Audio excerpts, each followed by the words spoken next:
Welcome to Grammar Grade 9, Unit 3, Lesson 22, the capstone of the unit.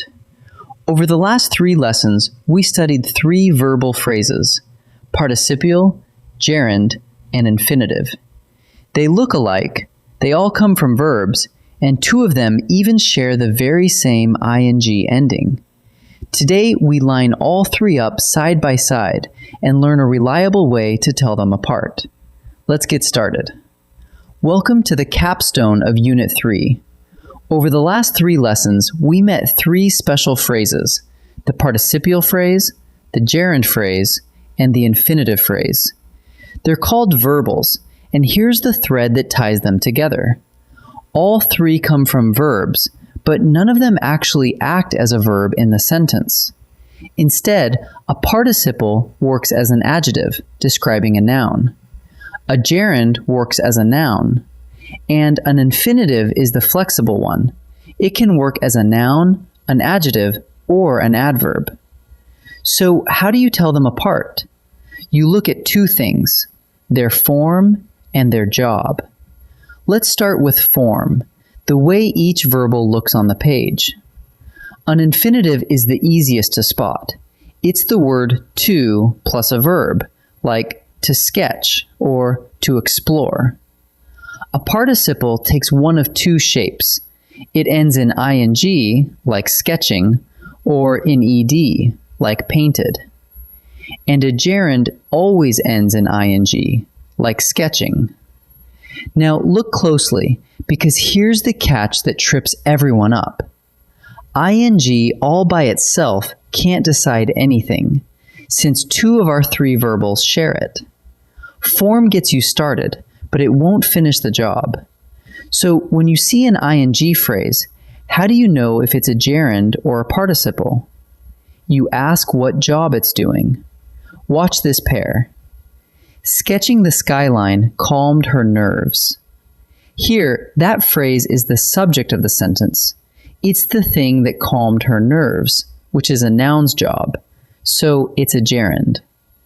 Now the second one. Sketching the skyline, she lost track of time. This time, the very same words describe she, telling us what she was doing. That's an adjective's job, so it's a participle. Same ing words, but the job decides which verbal you've got. Let's put all 3 side by side. This is the whole unit on one board. First column, the verbal. Second column, its form. Third column, its job. A participle has the form ing or ed, and its job is always adjective. It describes a noun. A gerund has the form ing, and its job is always noun. An infinitive has the form to plus a verb, and its job can be a noun, an adjective, or an adverb. Read across each row and you've got it. Form narrows the choice down, and the job confirms it. Here's a quick 3-step check you can run on any verbal. Step 1. Does the phrase start with the word to plus a verb? If so, it's an infinitive. Done. Step 2. If it's an ing phrase, ask whether it's doing a noun's job, like being the subject or an object. If it is, it's a gerund. Step 3. If instead the ing or ed phrase is describing a noun, it's a participle. Notice the pattern. You check the form first, but when 2 verbals share a form, the job breaks the tie every time. Let's practice. Time to practice. In this first set, I'll give you a sentence with 1 verbal phrase, and you name it: participial, gerund, or infinitive. Think about both its form and its job. Pause the video and try each before I reveal the answer. Reading mystery novels is her favorite hobby. That phrase ends in ing, so it's either a gerund or a participle. Ask the job. Reading mystery novels is the subject of the sentence, the very thing that is her hobby. That's a noun's job, so this one is a gerund.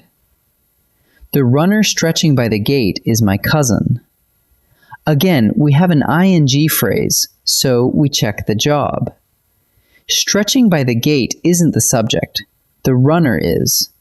Instead, it describes the runner, telling us which runner we mean. That's an adjective's job, so this phrase is participial. She saved money to visit her grandparents. This phrase starts with to plus a verb, to visit, which is the dead giveaway. Here, it tells us why she saved the money, doing an adverb's job, but the form alone already settles it. This one is an infinitive.